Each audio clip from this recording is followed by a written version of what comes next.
Good afternoon, everybody. KC3QPJ here. Hopefully, you're all having a good week. It's Monday, September 20, or I'm sorry, Tuesday, September 27th of 2022. So, the purpose of today's video is just to give a little bit more insight of my journey of where I've come from. I need to I really want to help people that don't have a clue when it comes to buying these radios, that have interest in buying these radios, but ask a lot of really unnecessary questions, especially on Amazon. So I want to try to explain to you the best I can when you first get into ham radio, the differences between the radios, why I bought certain radios, and why there's a lot of controversy between different radios. And I know I've done a video like this before, but I'm going to just try to clarify different things here, just so that we can, boy, everybody and their brother's bothering me today, just so we can give you a little more clarity on how all this stuff works and how amateur radios differ from other radios like FRS radios, the blister pack radios, and why these radios for the amateur radio community were not intended at all to be interacting with FRS CB radio or GMRS radio, but they do sell dedicated radios for that. And this is the kind of shadowy kind of stuff that doesn't really get explained a lot. We have, other people on YouTube, such as Not a Rubicon, does a great job explaining all this stuff to everybody. And I'm going to step in and put my 2 cents in today. So I want you guys to hang on. There's no introduction music. I'm a non-sponsored channel. Every radio review and any review that I do is on my own, but this is more of an informative video today. I do have a review coming probably by Thursday evening, maybe tomorrow evening, depending on whether or not my new radio comes in. So we'll have to see how that goes, and hopefully we'll be able to get that up and running tomorrow. Just figured out all my audio issues today. Had a lot of problems with the lighting. That being said, welcome to my channel, Farmhouse Ham Radio. I am Aaron, KC3QPJ, and let's get started on the different types of radios that I own and why I bought them. So we'll go ahead and start with the least popular radios here. This is my TYT 9000D, and as you can see, I have it in what they call VFO mode. Basically, I can pick any frequency that this radio is able to transmit on and either monitor or transmit. But keep in mind, there are restrictions having a license, and I'm sure there's a lot of other questions that are going to come up, but I'm just showing the differences between the different radios and what frequency coverage they have at this point. This is called the 1 1/4 band, which is 220 megahertz. Basically, anything from 220 megahertz up to 224 megahertz is covered by this radio. Monoband radio, very inexpensive, but very powerful, up to 65 watts, depending on how it's configured and what antenna you're using. So let's go over here to the next one, which is kind of hard to see, but we got to zoom in real good here on this one. This is an ICOM ID 5100A. A stands for the American version, and there is an E version for the European version. This radio covers two different bands. The first band is 2 meters, which is from 144 to 147 megahertz in transmit, or 148 if you want to be technical, for transmitting on the 2 meter band, and 70 centimeter band as well, which is basically the same bandwidth that the family radio services fall into, and GMRS falls into as well, in the 440 megahertz range. And right now I just have two 2 meter band frequencies showing, which is the 144 to 148. Now, another thing that sets this radio aside are all the features as far as digital voice. I can also connect this to satellite, and you can see that the satellite is not linking up because I don't have the antenna hooked up. But this D-Star radio, even as a technician, allows me for worldwide communications through the use of local repeaters And what's a repeater, you ask? Well, we'll get to that in a minute.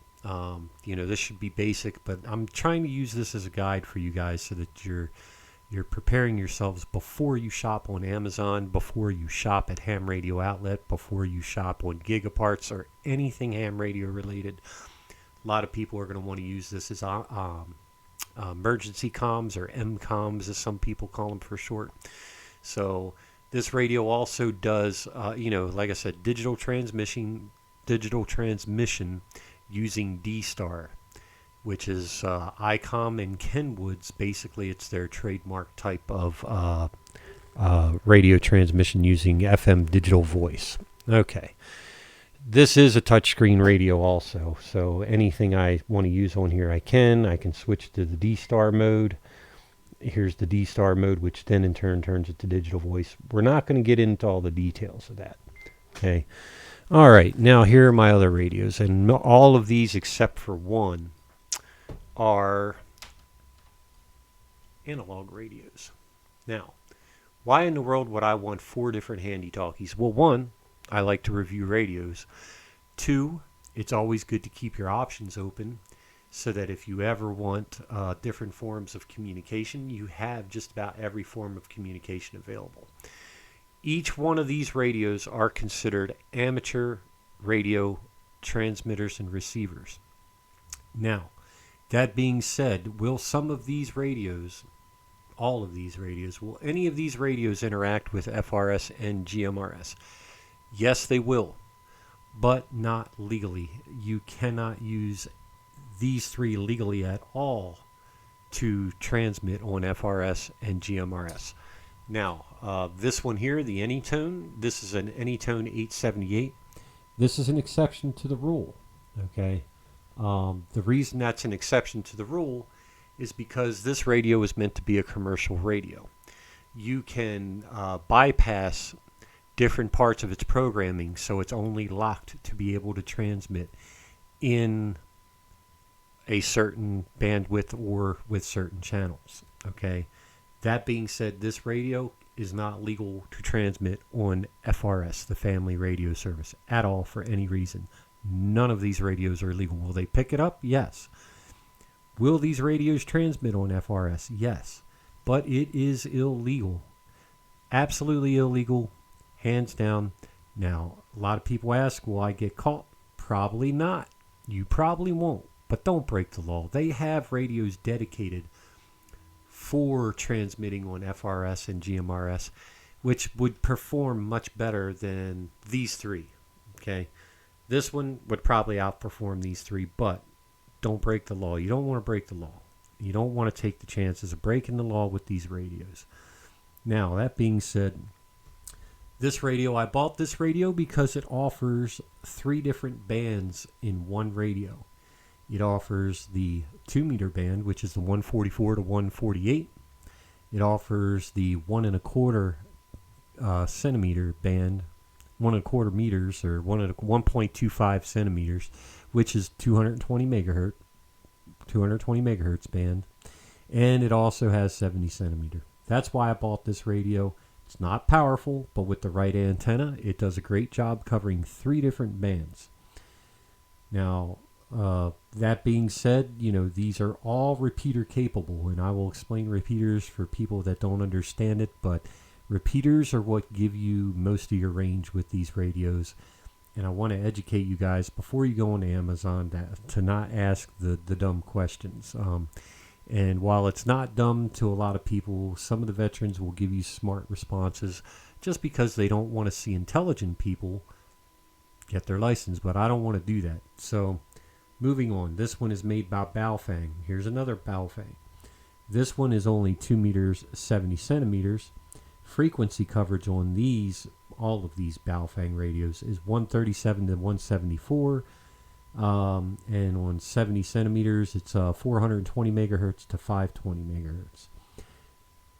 Be able to transmit and receive on all those, but I will not ever use these out of what they consider the amateur bands. So no FRS, no GMRS, just the amateur bands, which are the 144 to 148, and on 440 megahertz to 448 megahertz, I think is is how high the 70 centimeter band goes in the amateur bands. Okay, and I can explain all that here in a minute as well. All right, so the reason I bought this radio for the little bit larger display than this black Baofeng, which is the BF-R3. Okay, larger display, has a channel selector on the top. It came with its own cradle as far as being able to charge it. And I just like the color, and the sound is better out of it. And it does put out 6.5 watts of power. Great. This one only puts out about 4.5 watts of power. Not a big deal, because you're not going to notice too much of a difference between these two as far as power output. On to the next radio. This is the one I did my latest review on. This is the Baofeng TP-8R, otherwise known as the UV15. And this one I bought for the channel sync, meaning for the display. You can see there's two different things on the display. I don't think that's going to come into focus real well. But with channel sync, I can title it. And you see the title of the repeater up there, along with the repeater frequency. And you can turn that on and off however you want to choose it, but it's dual band receive and all that fun stuff. So the channel sync, this one can be recharged via USB-C, USB Type-C recharging. And as an added bonus, it has 999 channel programmability, as I've stated in my review. Okay. Now, this to me shows a little bit of evolution within this brand. Baofeng has had a very bad reputation amongst the ham community for various good reasons, and one of the main reasons they've had a bad reputation is because of the spectral purity of their transmissions. FCC has cracked down on that, and most of the ones that I have here, I believe all the ones that I have, let's see here, we're gonna make sure we're not just talking and because talk is cheap. But okay, so if you see on here, you have the CE certified electronics, and then the FCC ID, or the FCC approval stamp on there. Right above that number 20 is the FCC stamp.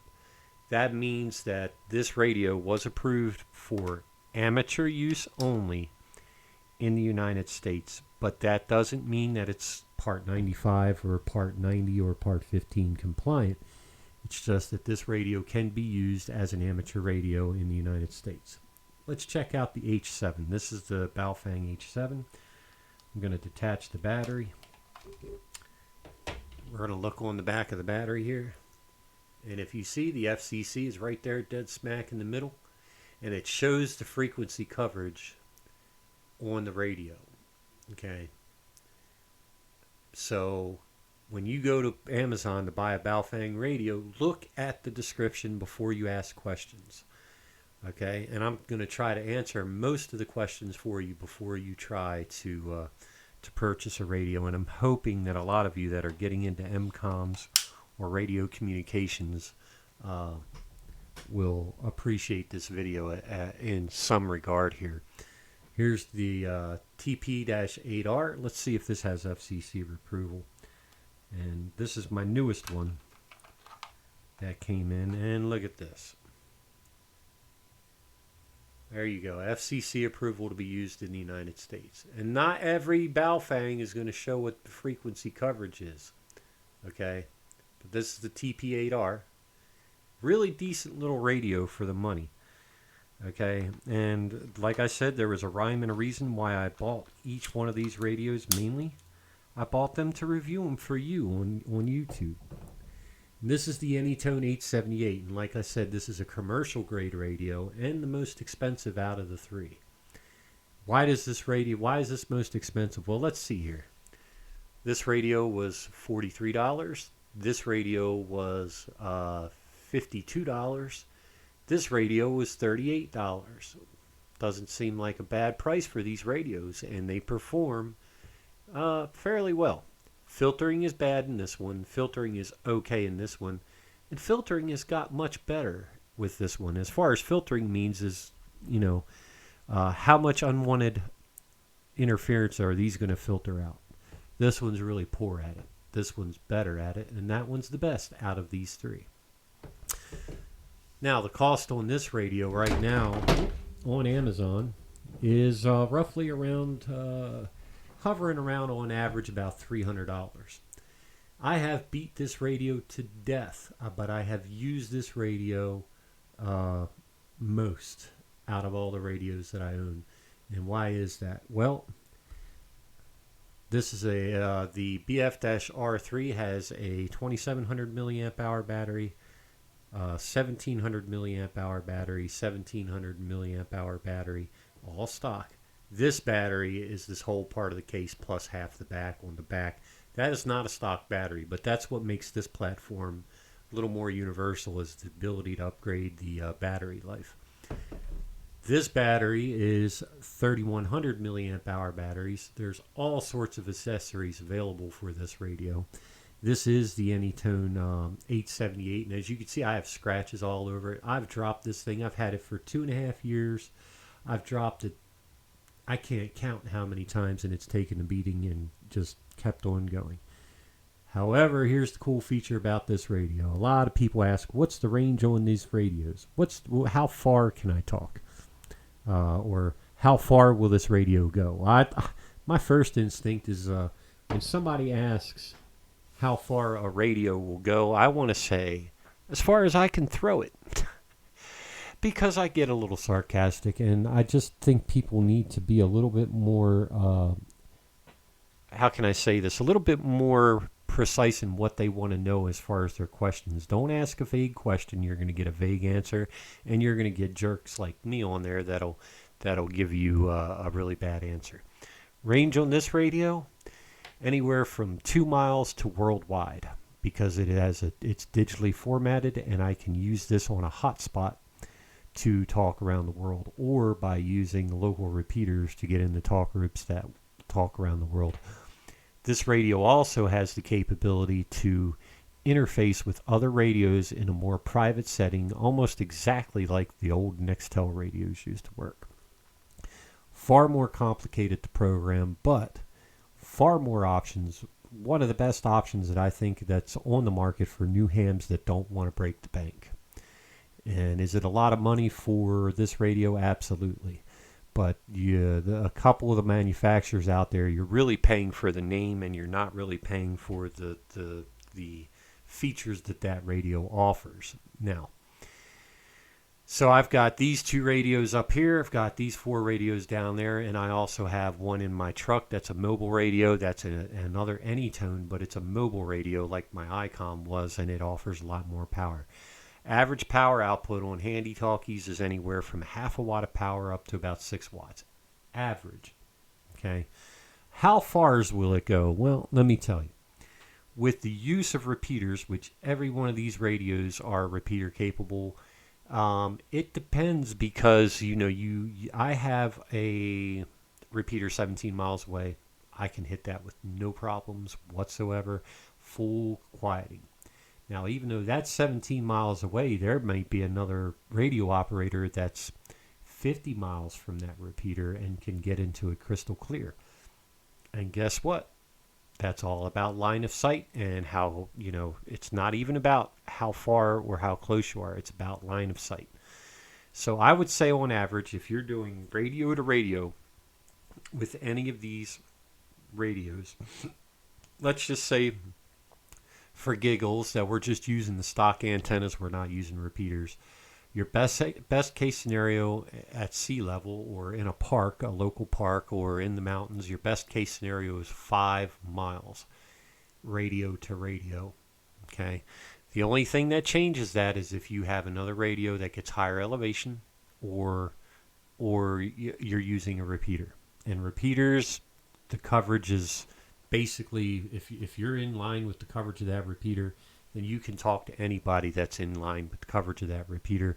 I have repeaters that are 70 miles away that I can hit on 2 watts of power on a handheld radio, but I'm using an external antenna. Now, my best contact on a handheld radio, I was at 1,580 feet of elevation. I was using what they call the national calling frequency, which is an amateur radio frequency. You have to be licensed to use these radios as a transmitter. I'll get back to that as well in a second. 71 miles is my record with a handy talkie based on the elevation that I was talking to somebody on, and that was pretty clear communications. I would have to say pretty clear. Had no trouble understanding him. There was static in the background, but it was not broken up. Now, my overall record for any kind of communications on the 2-meter band, which you're going to get the most, pretty much the most amount of range that you can with that class of radio within my class, just going radio to radio, was 141 miles. Okay, that's with a 50-watt radio. Now, that being said, it is possible to get 151 miles out of a handheld radio if you have that line of sight. If you use a better antenna, and they make accessories to where you can put these radios on a 5-foot and 10-foot antenna. I encourage you to do your research. So how far will they go? They'll go as far as you can make them go. But ideally, if you're just using them in the application they were intended for, as far as a handheld radio, and I apologize, my nose is itching and I want to sneeze, but I'm holding it in. Anyway, your range is only limited to your surroundings. Don't ask those questions because it varies. I'm encouraging you guys, don't ask those kinds of questions on there. Do research. Research what you're trying to figure out before you ask the harder questions, like what features does this radio offer? Features to me are really important. The ICOM for the money had the best amount of features on it. And I will say that ICOM has also put out another radio, and it was pretty pricey. It's $250. You can look it up. It's called the ICOM ICT-10. I've posted my thoughts on that radio, and I will never buy that radio. Great product. Absolutely fantastic product. But it lacks features for the amount of money that they're trying to charge for that radio. So you will never see me purchase something just based on a name. And that's where I feel like they went with it. ICOM products are great. You do pay for quality with these radios. All these radios, each one of these radios right here, these are what I consider throwaway radios.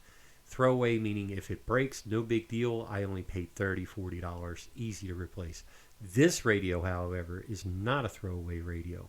When I purchased this radio before it got popular, I paid $260 for this. So I paid $20 more for this radio, and it talks around the world, as opposed to paying $240 for another radio that doesn't have half the features. So what you need to ask yourself when you're getting into this hobby is, what do I want to accomplish? Do I want long-range communications where I can talk around the world? Is it really necessary for you to talk around the world? Do I want to stay in touch with my family? Or do I need to stay in touch with somebody across state lines? Or, what purpose do I need to serve? Do I need more secure communications? So that being said, I would say, if you are running a CB, base-to-base CB applications, you can get a lot out of a CB at the right area, but it's not regulated. Very abused frequencies in the HF range, or the high frequency range. All the radios that I showed you today are VHF and UHF radios. And their range is a little more limited than the HF radios, but entry-level technicians, you have to take a test, but why not? Get into it and see what you like. And I've absolutely fallen in love with the hobby and have done everything I can to excel in it. This has been my journey so far, and I'm trying to do the best I can to even excel a little further. I am studying, and I have been studying here and there to get my general license, and there are 3 different tiers: your technician, your general, and your amateur extra. So a lot of people that are subscribed to my channel, they already know this. They may not even bother watching this video because it is a little long-winded, and I get it, but I'm trying to encourage people to do research. Don't ask the dumb questions. Ask the smart questions, like how much battery, how much transmission time might I get out of this radio when I'm using it in the field. Educate yourself before you ask the questions, because it's just a waste of everybody's time and a waste of your time to ask a question that it really is stupid. I mean, no offense. I mean, if you educate yourself, and I'm not calling you stupid, it's just not an intelligent question. You're going to get smart answers in return. You know, it's no point in that whatsoever when you can take the time to better yourself. You know, everybody screams that education is important, and and it is in every regard of your life and in your hobbies. So I'm trying to do this to, with the advent of the internet, it's a lot easier to educate yourself. Some bad, some good, but mostly good if you actually go to the right sources. So that being said, guys, when you go shopping on Amazon, just look at the specifications and understand what the specifications are. And hey, let me put this into a little bit better perspective for everybody. I'm going to get my frequency chart here and show you everything that we have discussed today. And let's go down on here. This is ICOM's frequency allocation chart. This is basically the national standard that everyone goes by. Let's see if I turn this off. How dark does it get? Not too awful bad. Not too bad. All right, so your 2 meter band right here, okay, and it's showing what your national calling frequencies are and all that fun stuff. So let's let that get focused. So the 2 meter band is what most amateur radio operators in technician class will run on. Okay, these pink areas indicate where you can communicate radio to radio using voice, radio to radio using voice, radio to radio using voice, or phone. Phone is the proper term in ham radio. These orange areas indicate repeater use. So the frequencies within this range, 145.2 to 145.5, is repeater use. 146.61 to 147.39, repeater use. 147.6 to 148 megahertz, repeater use. Okay, so anytime you can see a repeater, all right, that's where your extended range is going to be. And I'm sorry for my fingernails, guys. I work too hard. All right, and then each band has a calling frequency, an emergency channel, kind of like channel 19 for CB, but yeah, these frequencies really aren't channelized other than what you put into the radio. And some, there are frequency coordinators in each state that do channelize different things based on region and how frequencies are being used. But go ahead and feel free to write down the information off this chart. On the 2 meter band, 14652 is the national calling frequency. On the 1 1/4 meter band, the 1.25 meter band, the national calling frequency is 223.5 on FM voice, and on single sideband it's 222.100. And then on the 70 centimeter band is 446 megahertz or 432.1 on single sideband. Those are your national calling frequencies. Now, I haven't mentioned the 23 centimeter, the 33 centimeter, or the 6 meter band, but as a technician, you have privileges in each one of those bands. And if you're saying, oh, well, what is a band? It's the group of that frequency. If you see the frequency coverage, 6 meter starts at 50 megahertz and goes to 54 megahertz. That's one band. That's the 6 meter band. 2 meter band starts at 144, ends at 148. Now, you're thinking, oh, that's only 4 megahertz change, but you're not, there's 170 to 200 channels between 144 to 148. So you can configure that however you want to using different options that each ham radio offers. So, that being said, guys, let me get my light back on here and give me a little bit of light so that you can see my nice bald head and all on my fuzz today. I've really let myself go over the last week, but I'm hoping that some of this is informative. I know I've done a video like this before, but hearing different things and seeing different things on Amazon, it's like, man, these people, I hope that I can reach out and let them see my 35-minute video by the time all is said and done. So, like, here's one of the questions that got me this time. If I put this in my truck, do I need a new antenna? Well, you're not going to use your FM antenna in your vehicle to use these radios because they're transmitters and receivers. Each radio does need a tuned antenna, and the antennas that come with them generally will cover two bands, such as 2 meters and 70 centimeters. So, that being said, guys, I am not cocky. I know I've said a lot of stuff that might upset people, but, just think of it this way. Tough love and trying to help you guys to encourage you if you are not new to the hobby, or if you are new to the hobby, I should say, if you are new to the hobby, do the research on everything before you jump into it. Kind of like you're studying to take the test for a driver's license. Think of it the same way.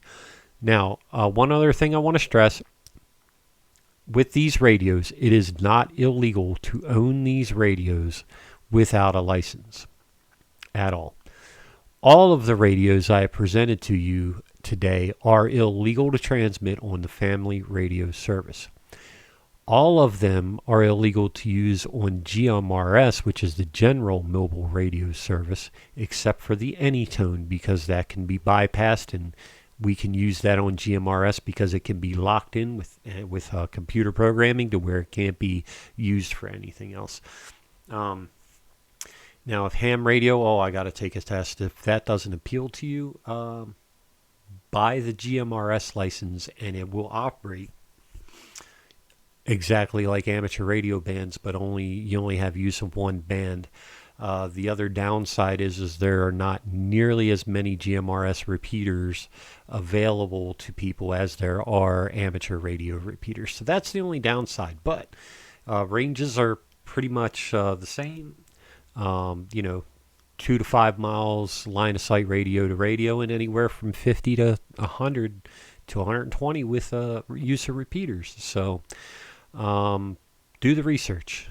That being said, I'm done rambling for the day. I want you guys to have a good week. If you have any questions or comments, put them in the comments below. I hope you guys can subscribe, share, and help my channel grow. I'm non-profit and obviously non-scripted. And that's it. Just want to spread the love to everybody trying to get into the hobby. And I hope you all come and visit my channel again soon. Do a review within the next few days. You guys have a good one. I'm Aaron with Farmhouse Ham Radio, KC3QPJ, saying 7-3, and I'm QRT.